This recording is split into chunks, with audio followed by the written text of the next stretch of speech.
Hogstye.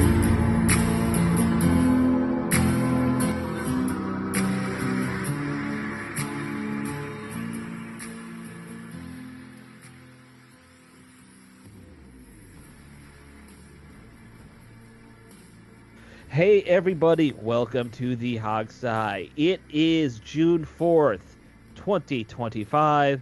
OTAs are going on. Still no news about a Terry McLaurin contract. Still no news about why Marshawn Lattimer's not shown up uh and really it's no news from last week. Like OTAs this week is the same as last week. Laremy Tunsil's still not there, but again, we know that that's kind of these guys' MO, both of them. Well, first of all, I'd just like to thank you for letting me join your show. I mean, haven't been here before. My name's Oh Steve. yeah. Oh yeah. We I'm the just new have. guy. Well, Dave left. Dave's not here. Dave Man. left for this week. And next week. He said he's going to be gone for 2 weeks. But Dave's not here, man. Like for the few of you who understand that reference, which is some there will be a few that understand the reference. Yeah. Dated movies, I think, is where Alex is going with that. I think that's actually from just the Cheech and Chong album, not even the movie. Oh, is it really? Yeah, it's just from like the LP record. The very first thing that went through my head was Fast Times at Ridgemont High. Not that. Very similar. Very similar humor. Because I don't think I've ever actually watched a Cheech and Chong movie. No, why would you? That is so against your everything genre. I stand for. Yeah. You would never watch a Cheech and Chong movie. You know, the movie I want to watch that I haven't yet is, I simultaneously want to see, but I know I shouldn't. Because I know I'm gonna the Mission Impossible movie. Oh, Mission Impossible 8. Yeah. Because it's supposedly the end. And I want to see the conclusion to it, but like these movies burnt out like 3 movies ago. Oh, well, so they got really bad. Mission Impossible 2 was bad, right? Like that was a rough one. 3 got good again because Philip Seymour Hoffman was in it, and he was like before he passed away, and he was just dynamite. He died? I didn't know he died. Okay. Heroin overdose, like a long time ago. Yeah. The scourge of Hollywood. Yeah.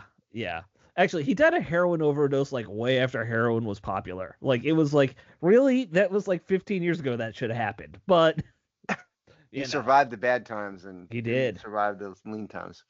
And then they got good again for a little while, I feel like.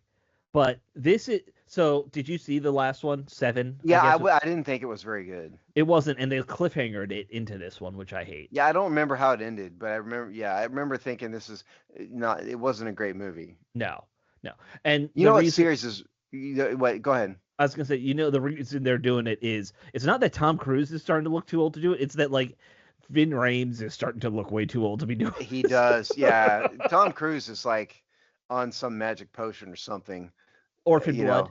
Yeah. Or steroids maybe, but Ving Rhames looks old. But the movie franchise that really, really jumped the shark bad is Fast and the Furious. Oh, of course. I quit watching those. I just can't. Where it really did me in was when they came up with a giant magnet that was sucking cars out of buildings, and then the same movie they parachuted Lamborghinis into the Arctic. And I thought, this started out as like a street racing thing. Right. Now it's an international spy ring with giant magnets and, Arctic driving Lamborghinis. And and by the way, I'm dealing with the dog here again. Yeah, folks. And since we're down to Dave, we got a dog. It's just makes sense. So here's my thing. One, I've never actually seen any of the Fast and the Furious movies for more than like 5 minutes. I have just never been interested. And it's not like I like a lot of the actors in it. It's not my thing. Well, so it should have ended when Paul Walker died. Of course. So that's what everyone says. The Paul Walker one ended great. He walked away literally into the sunset with the wife. Mm-hmm. He drove away in the car, because they had a CGI thing of him. That's how the whole franchise should have ended. So it just kind of really jumped the shark. I just refuse to see any more of them. You know what? And people will not like me saying this. The Die Hard franchise also went nuts after number 3. Like It did, but they didn't yeah. make 18 more of them, though. No, Is the that's true. thing. They made 4 and 5 and then stopped. Yeah, because I Yeah. remember thinking the last one was really, really bad. The one in Russia was really That bad. was really terrible. The Yeah. one where he's fighting, it's him and Justin Long running around Washington D.C.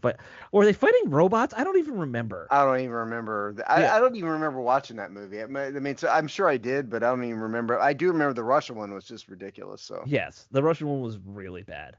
And the idea was they were gonna like start it to be about the sun, and they're like, oh no, this is not good I can anymore. tell you the only movie franchise I can remember. I just had a conversation with a friend of mine. Oh, we got the doggies alerting here. Okay, what do we what's is it a squirrel or a human? What do we got? I'm not sure because he's looking away. I can't see out of the window. Oh, okay. So he's looking at something. It may be a person walking. Mm-hmm. You I know, hear a little whimper there. That signature dog whimper. it doesn't really come through the mic very well, thankfully. But No. anyway, so I just had this conversation with a friend of mine. I think the only movie franchise that I can remember that did not jump the shark at all, that ended on a high note, ended on 3 movies, didn't do more, was Back to the Future. Oh yeah, Back to the Future, perfectly executed. Well, and you can thank Robert Zemeckis for that Mhm. because Robert Zemeckis has an ownership interest in the Right. IP. And so Yep. he apparently, I read a column about this. He is apparently prevented because there's been a bunch of Hollywood leeches and whores who are Right. trying to do that, and he has prevented all of it for decades now. Well, and I hate to say this, at this point you couldn't do it. Michael J. No, Michael Fox's J. health Fox can't act. is not, Yeah, and Christopher Lloyd is. I mean, 100 million years old now. he's Probably. still 100. Yeah, he's still I think acting, but you Barely. can't. Yeah, you really No, can't. but that's not what Hollywood would do. Hollywood would I know. remake it for a They would modern ruin it. audience. They would absolutely ruin it. Yeah. And thank goodness he has put his foot down on that and said no. Like, Because just imagine, you know what would happen. Sure, it would be awful. It would be. Now They'd the have question. to have an appropriately multicultural cast. Sure, And they replace Michael. They'd replace the actors with one. Michael J. Fox would be one. Yeah, they would make Michael J. Fox's character a woman. Now the question is, would they just do a raw reboot, or would they be like, here's just some other characters who also discovered the time machine? Which at least when you do that, it's better. You piss people off when you do the raw, like we're just gonna reboot, like what they did with the Girls Ghostbusters.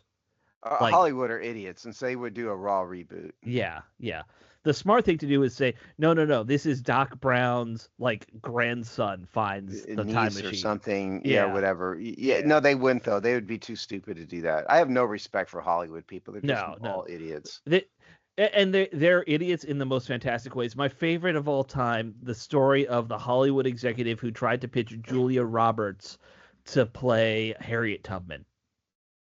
Yeah, the tall white woman, you mean? Yes.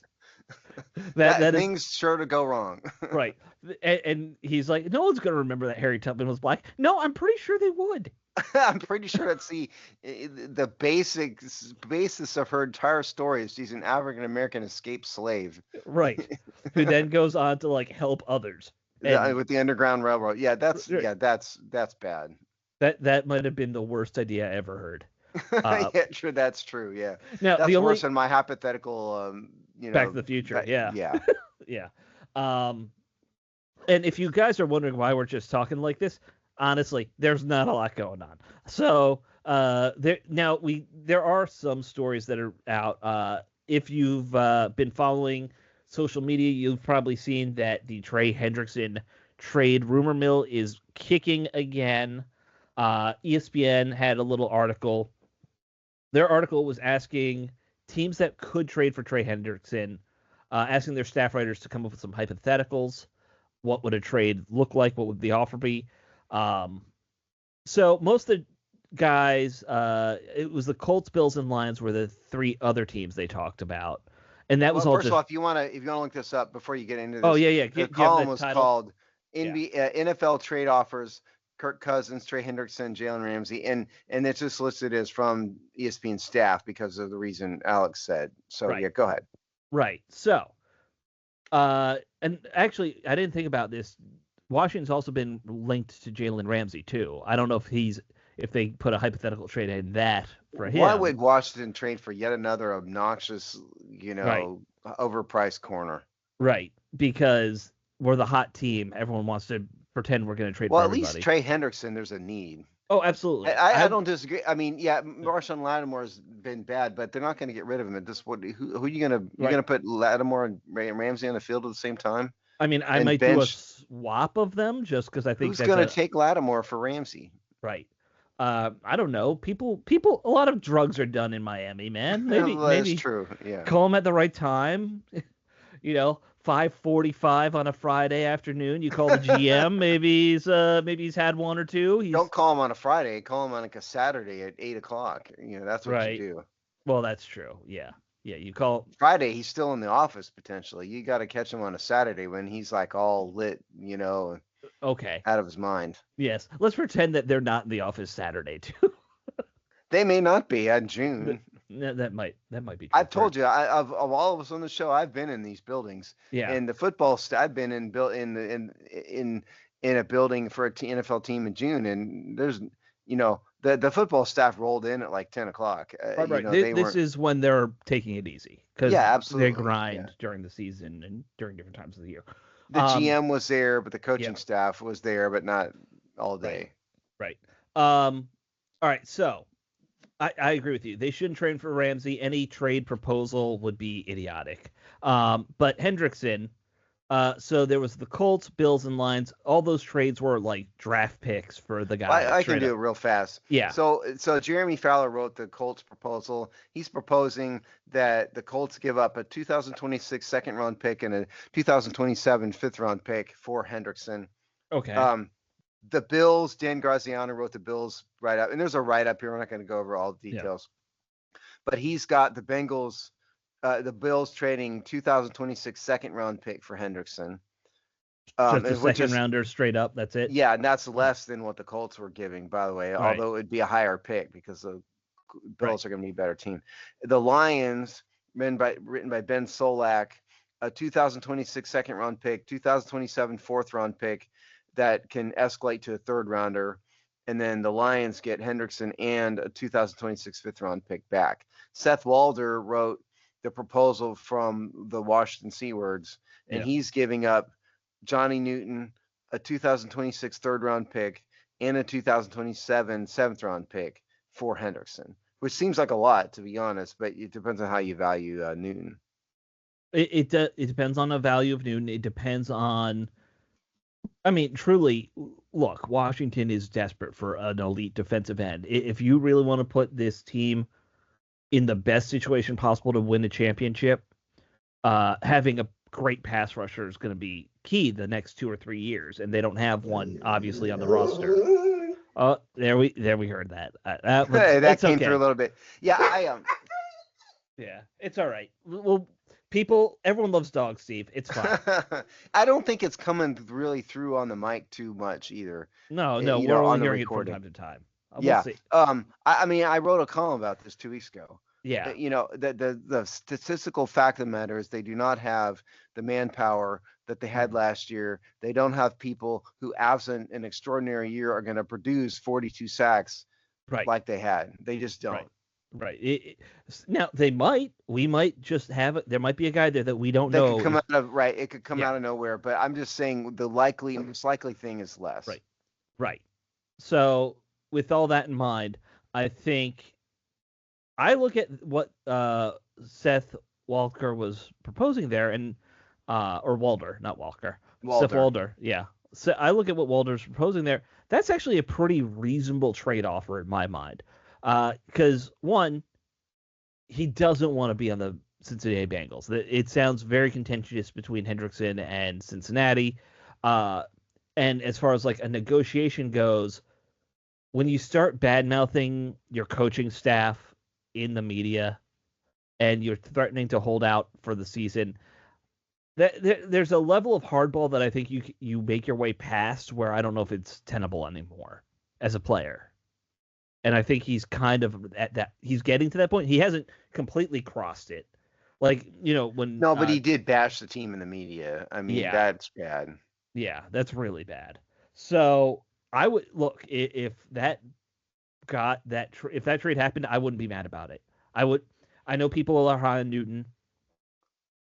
He's Well, our but it's more of a backup. fan thing, Yeah, okay? I yeah. mean, the fans are high on Newton, and that's fine. You have the right to be behind him.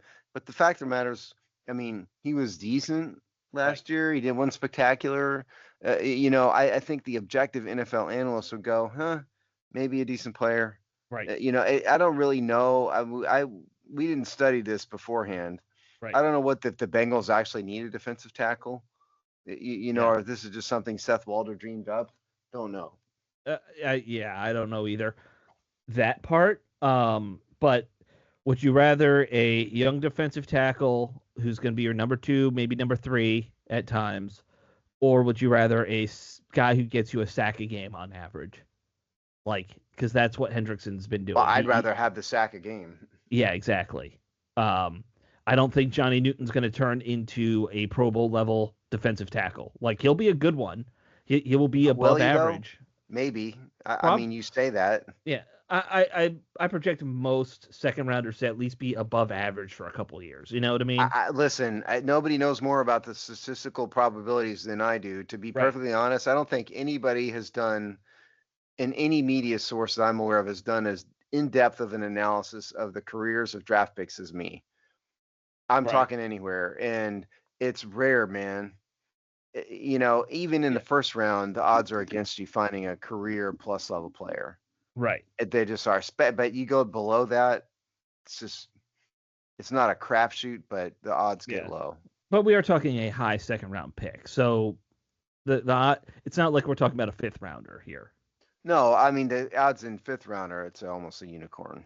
Right. Right. So, um, I think so. You would do that trade, right? If Oh that. yeah, absolutely. I Yeah. think they definitely need it. I think they need Hendrickson far more than need Mhm. another defensive tackle. Right. Uh, I think you know, the only problem becomes the big contract that he's going to want.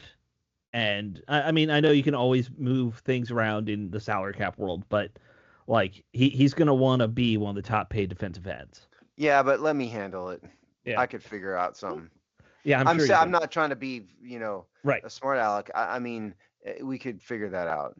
Right. Because And, also, I mean, I did a salary cap update last week, but think 20 million, and so Washington's in the 20 million range for right. salary cap. We don't have to. I We don't got have to go some of into it. Troy Amos's contract, not Right. all of it, Hmm. but think 20 million, and so they would give up probably 15 million.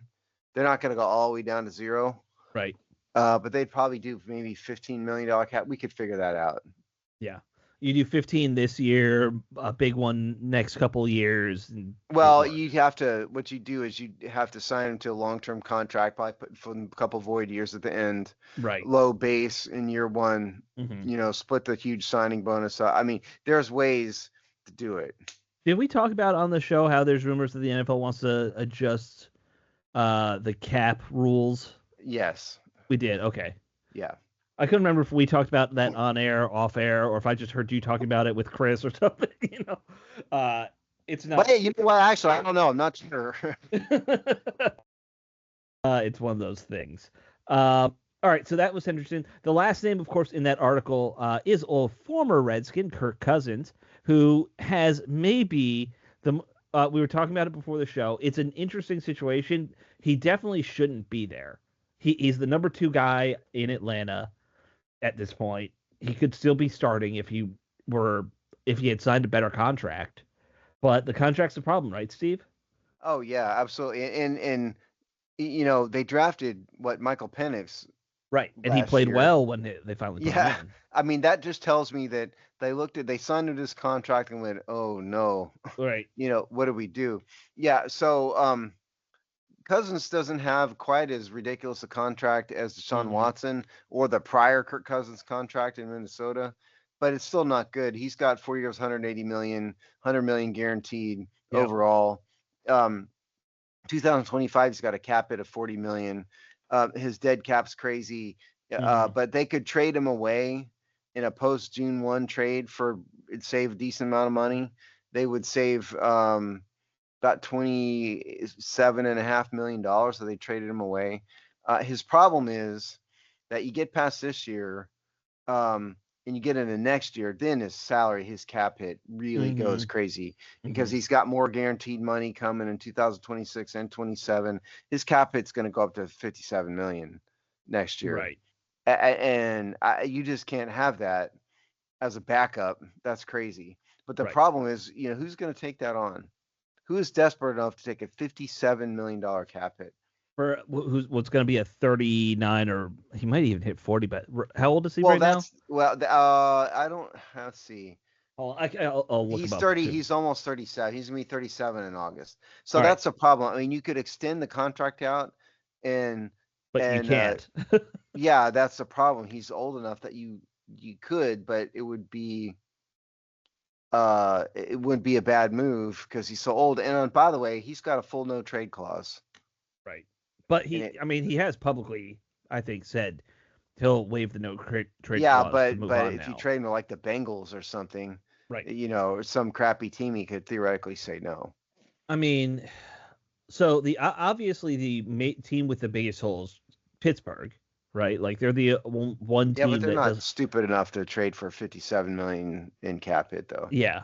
I mean, they've been courting Aaron Rodgers, so I'm questioning their intelligence a little bit, but the cap hit is probably a financial. The battered and bruised ayahuasca addict. Yes. Whose face really has become Marlboro Man-esque the last few years. Have you noticed that with him too? That's what happens when you turn 100. Yeah. He and I are the exact same age. I'd like to say I look a little better than Aaron Rodgers, health-wise. You're not playing professional football either. That's true. I'm also not doing ayahuasca and smoking whatever he might be smoking. God only knows what that guy is doing. Yeah. Hey, also use some sunscreen, maybe that might help. That would help in his case. So I don't know what, but back to the point, I don't know what the Atlantic is going to do about Cousins because cutting him is impossible. It's not impossible. They would save $2.5 million if they just cut him as a post June 1 thing. Sorry, wait a minute. No, sorry, I'm wrong. I was looking at the wrong column. Yeah, they would lose 10 million if they cut him in a post June 1 thing. Okay. And so if they wanted to just take the hit and they have 10 million laying around, they could do it to get rid of him and remove a problem. But on the other hand, Kirk Cousins is not the type that's going to cause drama. Say what you will about him, but he's not that guy. He's a pretty decent person, human being. He's not going to be obnoxious, so it's not that, but they just need to solve the salary cap problem with their backup quarterback. Right. They're looking at, do you remember when Drew Brees retired and how it really messed with the Saints cap situation for a decade? Had to pull some crazy histrionics to make it right. They're still not right. No. I mean, we know that years later. Kirk is that kind of contract for Atlanta now. Like it's not as bad as Deshaun Watson, but no. It's not as bad as Watson, who that one's a mess too. But that one's far more of a mess because it's fully guaranteed. Right. But I'm just thinking if Kirk were to be cut or retire or whatever, like Atlanta would be in a contract purgatory for a couple of years. If he retired, if he had left in a pre-June 1 termination, they would have a $75 million dead cap hit. Just from him. Yes, just from him alone. Insane.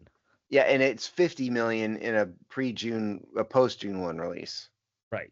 Which is still it's crazy. Over a 30-year cap, I think. Yes. No, the cap's more than that, but it's a lot. Yeah. 20-ish% then, something like that. No, less than that even because the cap's up to 279, I think it was this year. Up to 270? I thought it was in the 230s still. Let me look here. Yeah. Do I have my chart? You do have your chart. Yeah, I do have my chart. But never argue with me about salary cap. I don't. Is it 270 up? Yes. Wow. Yes. That's crazy. The cap has gone up that much. Never question me about salary cap nerddom. Steve really should have just stayed working for NFL teams and become the cap guy for some team. I could have done it. You absolutely could have done it. Yeah. the cap and contract thing, but you also know that that guy gets crapped on all the time by the teams. Oh, I know. Yeah, yeah. It's probably one of the most thankless jobs that teams have, and it's so important.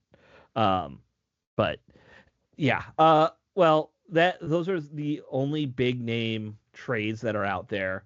Thank goodness Washington's not looking for a quarterback because that would be hard to deal with like if your choices are Kirk or Aaron at this point. Well, I mean, if you've waited this long, it's kind of your own fault, though. Oh, absolutely. I kind of am mind blown like how badly Pittsburgh's done at the quarterback thing. So They're normally better than this. yeah. Maybe they're finally just being like, all right, we got to tank and get a quarterback. Maybe they're Pittsburgh just doesn't tank, man. I don't know. But that's what I'm saying. Maybe they're finally quietly doing it. They don't want to admit it, and you shouldn't. You should never admit you're tanking. But well, no, and the fans of Pittsburgh especially would never accept that. You know. What they're a logical fan base. These aren't Philadelphia fans who wouldn't accept it. Like Pittsburgh fans, if you said, "Listen, we need to rebuild. This is a rebuilding year." I think Pittsburgh fans understand what a rebuilding year is. They've never done it though. I mean, not under Tomlin, but they've done it. They did it under Cowher. They did it under Knoll. Did they? I mean, they had down years. They definitely had a couple down years here and there. So we got to move on. But here's Pittsburgh's quarterback room. You ready? Yes, it's bad. Will Howard. I don't honestly know who that is. Mason Rudolph, who's nothing to write home about, and then somebody named Skylar Thompson. Yeah, that's the quarterback room. Will Howard is the guy who was from. He was the draft pick. I actually like him a lot. I think you're gonna make me look him up. Ohio State. Yeah, Ohio State draft pick. He went later than I thought, but he's actually very Kirk Cousins like when you watch him play. Like he's a good, quick, short pass guy. I don't know if he'll work out, but give him 2 or 3 years, give him a shot. Not like Pittsburgh has anything to lose. No, exactly. And also, there's a guy named Skyler on the roster. Don't Skylar Thompson. Don't draft guys named Skyler. That's kind of a girl's name, is it not? A girl's name? It is 100% a girl's name. There's also a Dakota in the league. That's also a chick's name. Maybe Skyler is a girl. Maybe we just, I haven't seen the person. The NFL is a new world, man. I guess so. Yeah. Some very, very large, deep-voiced woman. Hey, remember Mark Rippon's niece was playing in the Lingerie Football League? She could play. I do remember that. Yeah, she could probably outplay some of the third-string quarterbacks in the NFL. Nobody would question the gender of Mark Rippon's. Was it his daughter? No, niece. Niece. Yeah. Nobody would question her gender, though, if I recall. She played was it? It might have been his daughter. I think it was the daughter, honestly. I think it's his daughter, and his nephew's playing in the NFL now. But my point is, she was a very beautiful girl. She was a very beautiful girl, and had a good arm. She had absolutely she wasn't like Brittany Griner out there, No, she was easily the best player in that weird league. It was. I mean, their strategy was really simple. Put chicks in bikinis and have them play football. I mean, to me, a bunch of bros are sitting around going, right, how can we mix these two things together that guys really like? Girls in skimpy clothes and football. I know, let's do this. I mean, that's what happened. It's two guys from UCLA or something who probably put this together. I'm sure. I'm sure one's name was Scooter, there were so many popped collars in that room when this idea was formed. That's exactly what it was. All right, so let's change gears. Let's just do the roster breakdown for quarterbacks because we got to do that this week. So we have Jayden Daniels, and that's it. That's the roster. More than that, I think. No, there is. All right, but let's start with Daniels. I don't know if enough good things can be said about Jayden Daniels and his year last year. Did you say what we're doing here? This is our roster. Weekly, I did say our roster breakdown. I said it's our annual. It's our weekly position group breakdown that we do every off season to fill time and to. I didn't say that out loud. To break down every position group once free agency and the draft's over to kind of predict where we're going with it. So. Yes. Yeah. And with All that, right. please continue. With that, I did quarterbacks this year because when it's not a challenge, Steve doesn't want to do quarterbacks anymore. So now I did most of the offensive skill players this year. It was very fun in like our draft and stuff like that. But all right, so let's start with Jaden Daniels. Outstanding rookie season, and there's a lot of talk. I think could he have a sophomore slump this year? I think Yes. he is way more likely to go better. And I said in what I wrote, he could be in the MVP conversation. That might be a little presumptuous. I think he could definitely be in the conversation. He'll be in the Pro Bowl conversation, absolutely. He'll be in the uh, maybe Offensive Player of the Year conversation. I don't know about MVP. I feel like uh, they're going to be hesitant to give an MVP to a kid this young, second year, third year. Like they like to give that to veterans. There's a weird Um, bias. I think there's a wide range of options for him. I do think it's possible there's a second year slump. Okay. It's I mean, possible. Anything's possible. Sure. sure. There's a film on him for a year. Maybe Laramie Tunsil doesn't work out. I mean, I think Hmm. he will, but Sure. Uh, I think you're right. There is a possibility, but I think the big thing with him, yes, there's film on him, but his skill set, as much as everyone focuses on the athletic ability, he is such a dang good quarterback in the pocket that people sleep on it. How good like if you were to tell him you can't leave the pocket for a game, he's still gonna kill you. He still can throw for 77% accuracy in games, or some of the ridiculous numbers he had in some games. Uh, he had a 91 completion percent accuracy versus Cincinnati in that game. Uh, I guess he had 100% accuracy in the Carolina game where he only threw 2 passes because he got injured there. that doesn't count. That doesn't count. I'm not trying to poo-poo him. I'm just No, saying there's a wide range. We've seen it happen before. C.J. Stroud, absolutely. amazing rookie year, less Mhm. of a second year, and there were reasons for it. So we just don't know. Is it likely he continues on? Yes. Is Right. it a guarantee? No.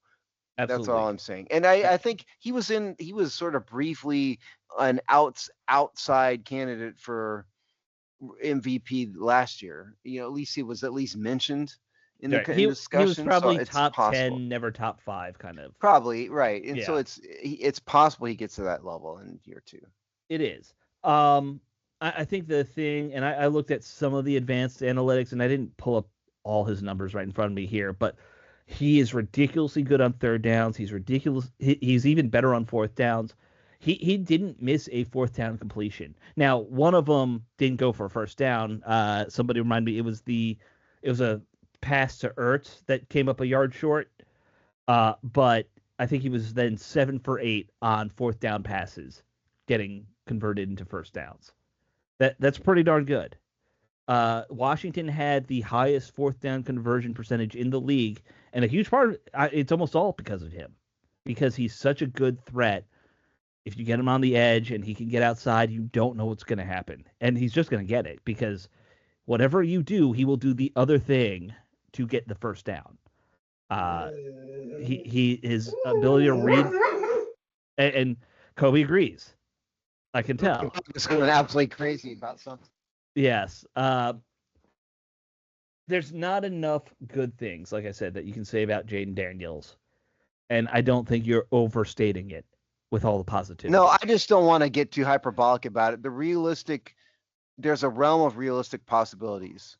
Sure. One is what you're saying. The other one is that he has a sophomore slump because again, we've seen it in other very highly rated quarterbacks. I just don't. I don't want to ignore that as a possibility. That's all I'm saying. All right, but so one thing I will say about the sophomore slump, even if he has one, it's not going to be like an RG3 level sophomore slump where he falls apart as a player. Well, I mean, RG also had an injury issue that Jaden Daniels doesn't have, thankfully. Right. But I think there were other little things like Daniels does have better abilities to read a defense, and I think mentally, he's a better overall player. RG was kind of a mess. I think so too. Mentally, and Jaden Daniels seems to have a really good head on his shoulders. Mm-hmm. His parents aren't out talking to the owner. No, I mean his mom is around a lot, but it's not in that way. Yeah, no, it's not. So, I don't it's think he's anything close to mentally what RG3 no, I was. don't think so either. All right, so that I think, like I said, there's only good things you say about Daniels. The one area he might need to improve in, if you're just going to talk about numbers, uh, just the interceptions.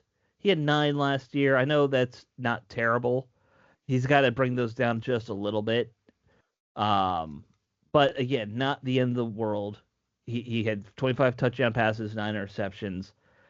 If the good number goes up and that bad number goes down, then you are looking at an amazing season for him. Well, what I would say is um, he didn't look as good against better teams.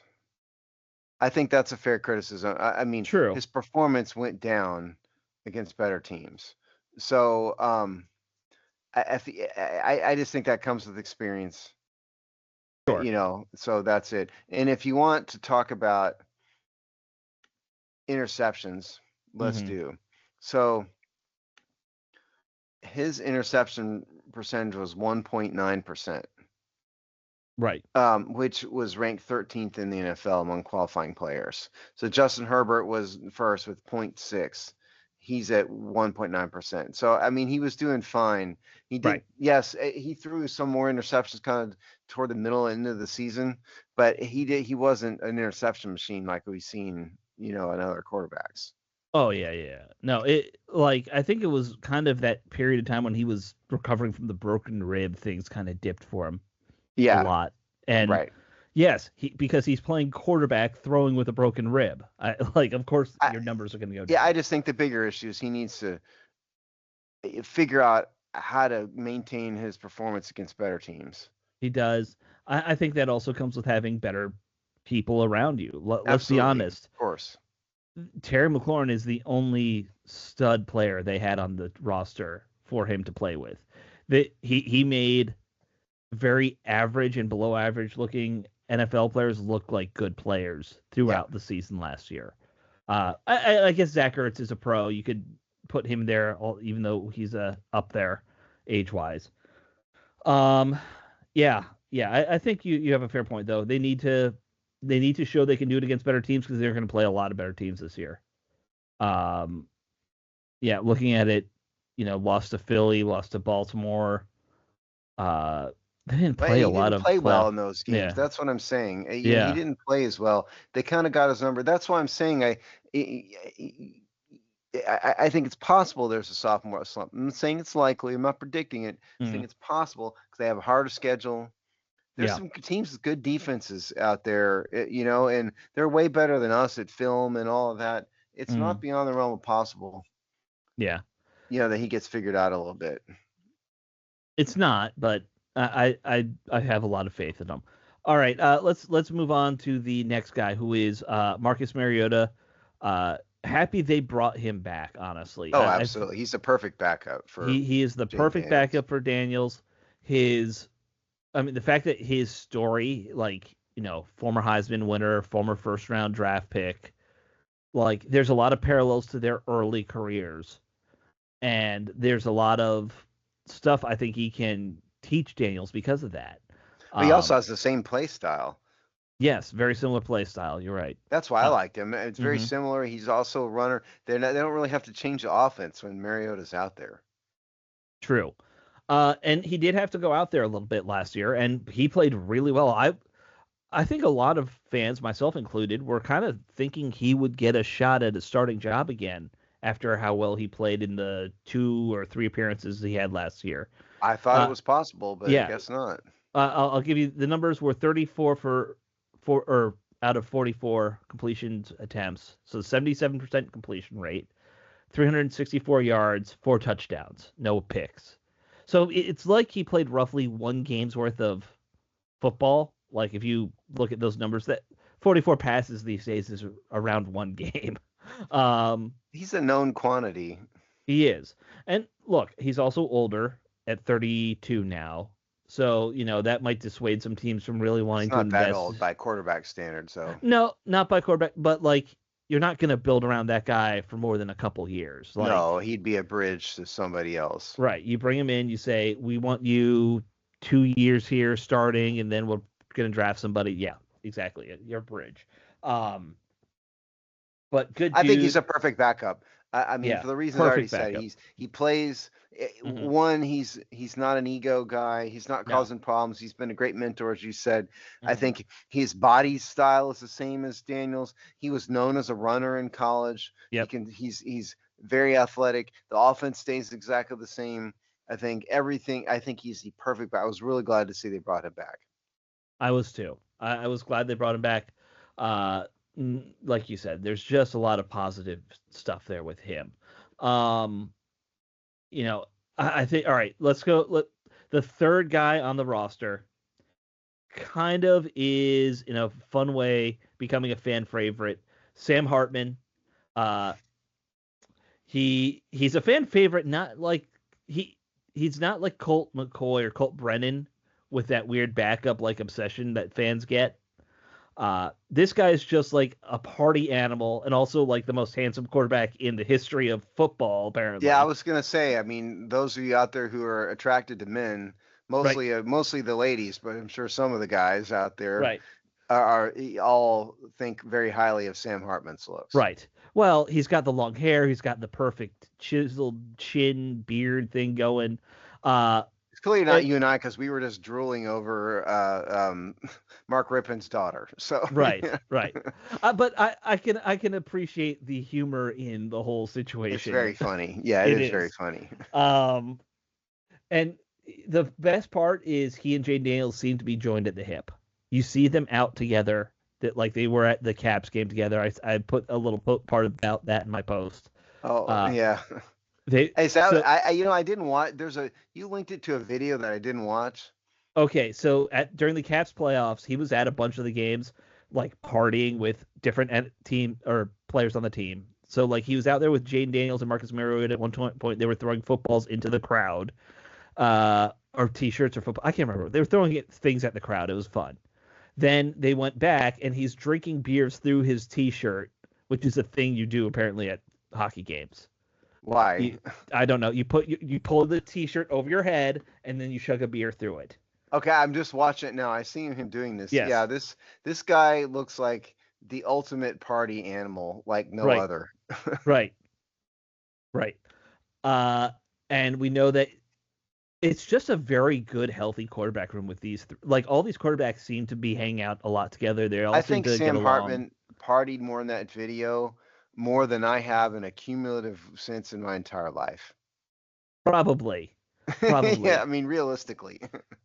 He's just out there having fun. He's on a third string quarterback salary, which is still probably more than I make by like threefold. I can promise you it's way more than you make.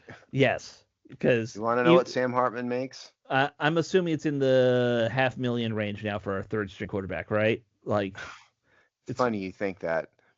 He's got a 1-year contract worth $960,000.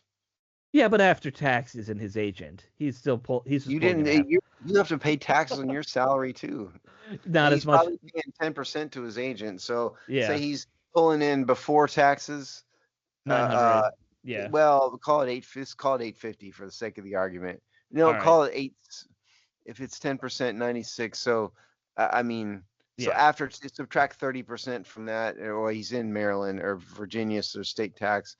I mean, he's easily pulling in 700,000. Say. Yeah. After tax, like net. Right. Look, you may as well enjoy the ride as long as you can if you're in that boat, right? Third string quarterback. You kidding me? Absolutely. Right. Put a lot away, but why not go to a hockey playoff game and just have fun? Because you can afford it. Absolutely. Yeah. Right. I mean, I wouldn't do what he did, but no. But you were not making nearly that much money either at 22. Even if I was, I would be in my room playing a guitar. Okay. Right. I mean, that's what I would do. That's true. That's true. You are just more of a homebody, no matter what. Yes. You would go to the games. You just wouldn't drink. I'd definitely go to the games. Right. I would have my bottle of water. Bottle of water and 18 hot dogs back then because you could. Yeah, I think I told the story on the air before. I went to a Houston Texans game. Right. I got invited to a suite, which was a business thing. Mm-hmm. And a couple people they needed some peons basically to be in the suite. Fill And it so out. me and the two other peons were there, and Mhm. they know how I am. And so there was a bet between them as to how many hot dogs I would eat during the game because they were free in the Right. suite. And I think it was 8. I think I finished on 8 in 4 quarters. Which is pretty good. That's a good, healthy clip. Yeah, that I'm not gonna, who's the guy who wins the hot dog eating contest? Joey Chestnut? No. It wasn't You're about that. It was like how many free, because they're free, and I'm also very, very cheap and stingy. right. Because they're free, how many free hot dogs am I just gonna eat naturally? And the Right. answer was 8. And you weren't speeding on them either. You're doing No, it no, at a it was natural like, pace. Yeah. yes, that's what I'm saying. It wasn't Right. like a eating contest. Right. You get one, you go, you watch the game. Oh, we're in a little intermission. Let me go grab a hot Grab dog. another, grab Yeah. another hot dog and another Grab a one, hot another dog one, and a another. soda. Yeah, I get it. I've done it once or twice when I was at a Nats game and I had access to some free hot dogs in the Diamond Club or whatever it was. Yeah, that's what you do when you're there. Why wouldn't you? Especially when it's free. Yeah. Well, when I would go to the Nats games, I got discounted tickets in their luxury boxes. Same thing. It's like I've paid $50 for this. I'm gonna eat as much food as I can. I need to eat more than $50 worth of food. Oh, absolutely. Yeah, definitely. Not anymore. I'd starve at a stadium now, but right. With your diet, you really can't eat that much in there. No. Anyway, all right, Sam Hartman. Back to Sam Hartman. He did not play much. In fact, I wrote down his stats, Steve. It's 0 for 0 for 0 and 0. I appreciate that. Yes. I know you love stats, and that's a really, really good key stat. You had his preseason stats in here. He went 8 for 13 for 83 yards. Right, that's true. And I had forgotten until I started writing this that we actually had 2 more quarterbacks in camp last year. I'd totally forgotten that there were other quarterbacks that played in preseason for Washington. All right, so that brings us to quarterback number 4, and I have a soft spot for this quarterback, Josh Johnson. I like him because, one, he's almost my age. He's 39. He's still playing at 39 as a career backup, and he is. I double checked on this. I didn't put it in the article, but I've now officially double checked. He has played for more teams and changed teams more times than any player in NFL history. Wow, I didn't know that. So you listed them all here. We're not gonna. No, we're all gonna list. I think this is fun. Yes. So we'll do it. First of all, I mean, the odds of Josh Johnson making the team, seem 0. to be slim. Right. Yeah, maybe not 0, but certainly some. But okay, here's his career history. Ready? Yep. People? Do you want me to do it, or do you want to? No, I'm gonna go do it fast. We're gonna speed read this. All right. This goes from 2008 through the present day. Buccaneers, 49ers, Sacramento Mountain Lions, Browns, Bengals, 49ers again, Bengals again, Jets, Colts, Bills, Ravens, Giants, Texans, Raiders, Redskins, the San Diego Fleet, which is something of the Alliance of American Football, never heard of it. Lions, Los Angeles Wildcats of the XFL, 49ers again for the 3rd time, Jets again, Ravens again, Broncos, 49ers again, Ravens, and then Washington. That is his career history. God bless this man. Yes. Yeah. I mean, you can't help but be a little impressed. He's making a living, He's played for 25 teams. And, some of this is him going and just being a practice squad guy. Even if you take those out, I believe it's 16 teams. And I always like to emphasize he's making decent money even on a practice squad. Right. He makes a good 6-figure salary on a practice squad. Yes. So even if you just say it only count the 16 teams or so where he's been on the active roster, he still has, I believe, played on more teams than any other player in history. That is unbelievable, man. Yeah. Because the only other guy I could find, I think, had 11 teams. He's doubled it. Because even Ryan Fitzpatrick wasn't anywhere near that. No. Fitzpatrick, I checked, was 9 or something like that. I wrote it down in the article somewhere. Yeah, it's really crazy that he's been on that many teams. If nothing else, where he's around, if something goes horribly, terribly wrong, they have God forbid, a morass of injuries. Right. This is your guy. Well, so remember, that's why he played for Washington in 2015. They were down to their 5th quarterback. They brought in Mark Sanchez. That was a disaster for 3 plays. in a row, and then they're like, all right, screw it, go to Josh Johnson. Mark Sanchez can't Do even snap a anything. ball. Yeah. Like, and so they went to Johnson after that, and he won one game in his career with Washington versus the Jaguars. So one win in 18 years is not great. If you go to him as your quarterback, you're not winning anything, but he'll get you through the remainder of that season. That's all you can hope for. Anyway, so those are our 4 quarterbacks. Uh, I'm not rooting for any changes to the quarterback depth chart from last year, even though I love Josh Johnson. I don't think he should supplant Sam Hartman or Marcus Mariota. Well, I remember Hartman was mainly on the practice squad last year. True. And so you could hypothetically, if you wanted to, I don't know why they would, but you could hypothetically have Johnson as a third stringer and Hartman as on the practice squad. But with the elevation rules, now I don't know why you need to do that, but that would be not totally beyond the realm of not crazy. Right. I think in all likelihood though, they'll after preseason and they'll let Josh Johnson play in preseason because that's what you do. They'll cut him. They'll cut him, but they'll say, "Hey, keep your phone on you. If we need you, we'll call as soon as we can." Yeah, that's exactly right. Exactly right. Because that's what NFL teams do all the time now. Yeah. All right.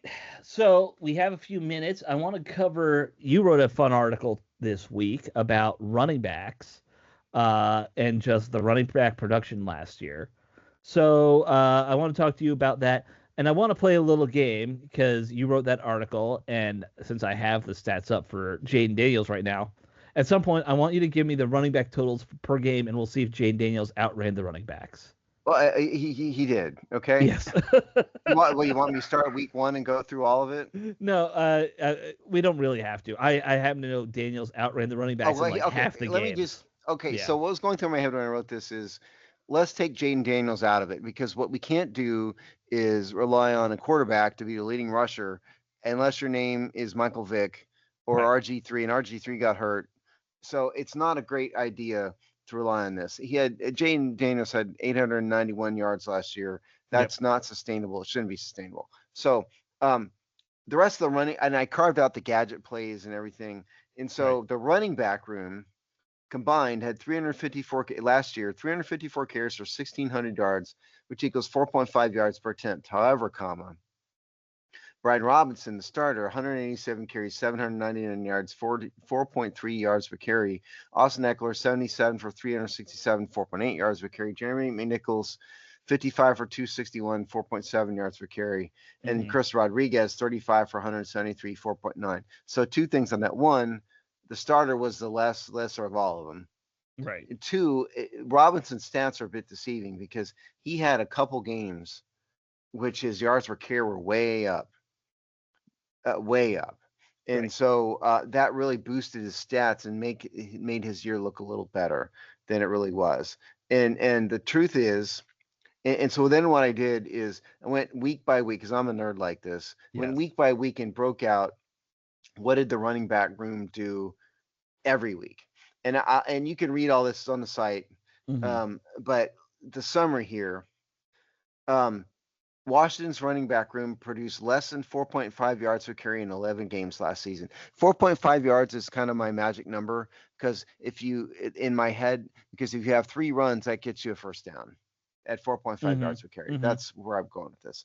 So, and then they were at 3.5 yards per carry or less in 7 games.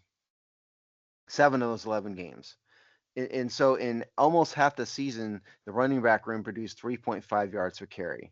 And then to make matters worse, of the 6 games that were over 4.5 yards per carry,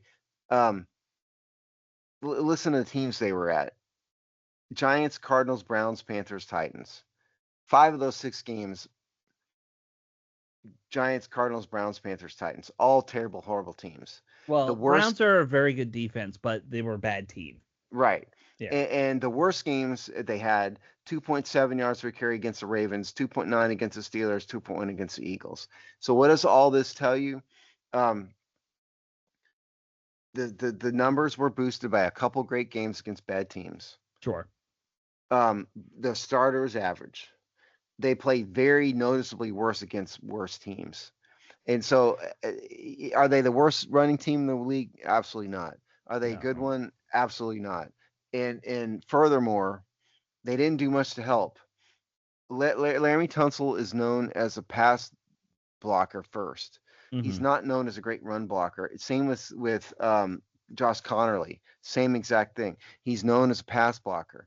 The only guy they brought in was Ja'Cory Krosky Merritt, which sounds like a law firm. Right.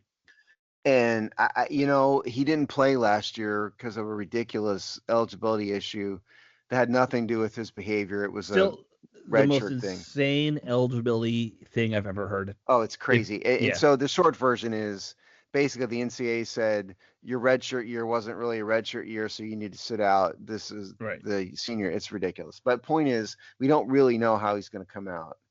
So I think he's a total wild card. Hmm. So it's possible that I think it's likely that the running game is going to struggle again this year. That's what all of this showed to me. So that's it in a nutshell. Yeah, I think it is likely.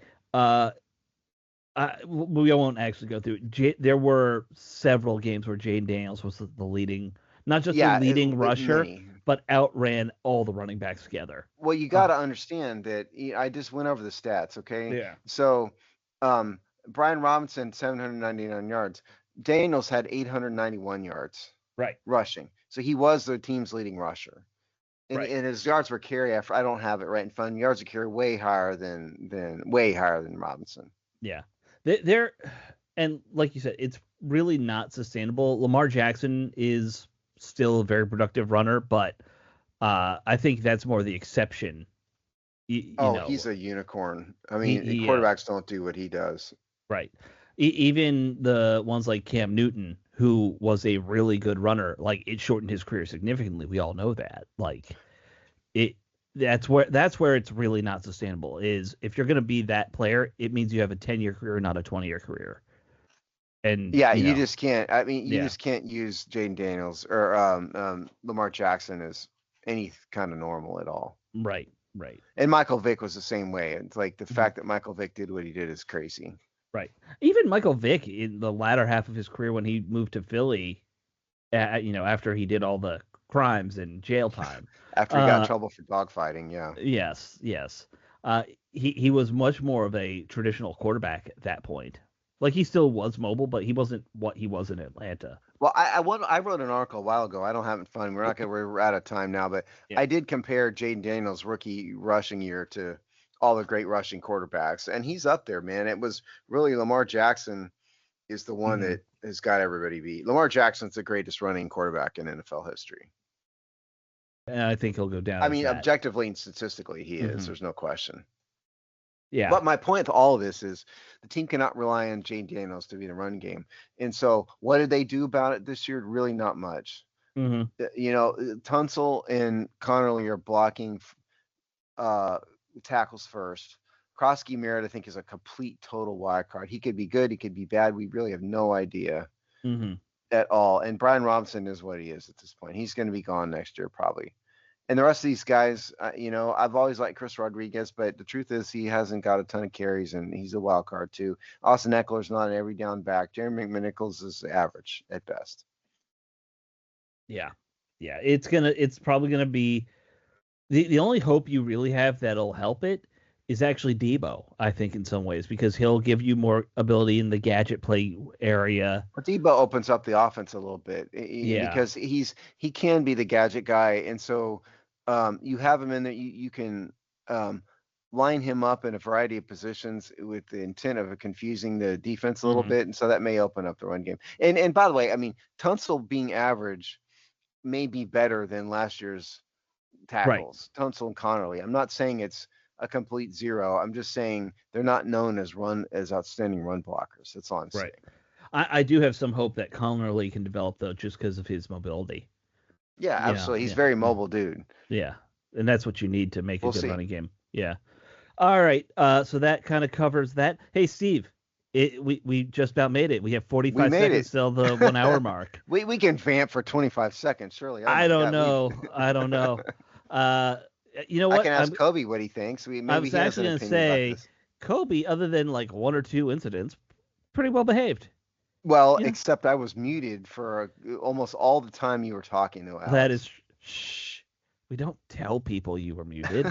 Yeah, I'm nothing but blunt and honest. You know that. I know, I I was know. muting a lot of dog craziness. Yes. We did get some of it on the air, It which doesn't come across the mic too badly though. it doesn't, but there were definitely two that will have come across that I can tell you, You guarantee you see, came because I across. did this with It's Just Business last week, and he slept Hmm. through almost all of It's Just Business. Because we Well, recorded it super early in the morning. It was pretty right. early, I and was gonna say, Kobe's not an early morning riser. right. You record that as an AM show. This is a PM show, Right. Yeah. and And yeah, he's on guard duty in the afternoons and evenings. yeah, he's guarding the homestead for sure. Right. Right. He's being a good boy. That's what he's Yes. doing. Yep. Yep. Yep. All See, right. we vamped for another 25 seconds. I told you we could do And everyone loves dogs. I've said this. it. Dog, you can't go wrong with dog talk. No, no, no. Even me who doesn't own dogs and has always been more of a cat person loves dogs. Like that's the dogs are lovable. They're adorable. Your cat has causes problems too at times. My cat has mostly pre-production because they walk across my mixer and hit a mute button Mess that I it gotta up. find. Yeah, but that's their pre-show. In the show is a different thing. That's dog time. Yeah, yes. It's I'm the only one that's had an animal mess up a show. Yeah, yeah. And at some points, one of your kids. Yeah, that has happened too at times. Yes. All right, that should wrap up the show. We will see you all next week. Later.